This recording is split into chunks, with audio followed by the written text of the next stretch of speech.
நித்யானந்தம் 49வது அவதார தினம் பிரம்மோற்சவம் மகோத்சவம் ஒட்டி பகவான் மீண்டும் கதவை திற காட்டு வரட்டும் சொல்லி 28 நாட்கள் தொடர்ந்து சத்சங்கம் கொடுத்துட்ருக்காங்க.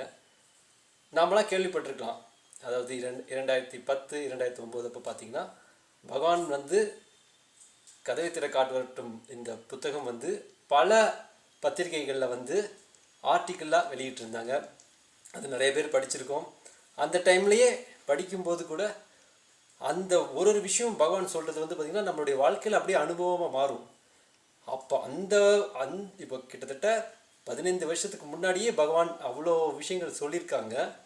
அதே மாதிரி இப்போது மீண்டும் இந்த ஜென்சிக்காகவும் இந்த தலைமுறைக்காகவும் பகவான் திரும்பவும் மீண்டும் கதவை திற காட்டு வரட்டும் அப்படிங்கிற இந்த தலைப்பில் தொடர்ந்து சத்சங்கம் கொடுத்துட்ருக்காங்க.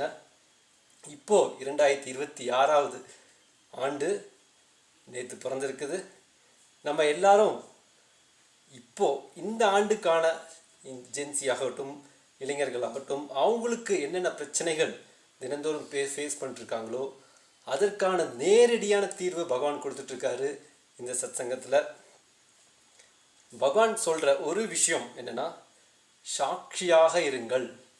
அதாவது நம்மளை சுற்றி நடக்குகின்ற விஷயங்கள், நமக்குள்ள எழுகின்ற எண்ணங்களாகட்டும் உணர்வுகளாகட்டும் உணர்ச்சிகளாகட்டும் எல்லாத்தையும் சாட்சியாக பார்க்கணும். அது கூட ரிலேட் பண்ணாமல் சாட்சியாக இருங்கள்ன்ற ஒரு விஷயத்தை ஆழமாக திரும்ப திரும்ப சொல்லிகிட்ருக்கார் பகவான். நம்ம அதெல்லாம் கடைப்பிடித்து மேலும் இந்த சத்சங்கத்தை தொடர்ந்து பாருங்கள். பலனடையுங்கள் உங்கள் வாழ்க்கையில். நித்யானந்தம்.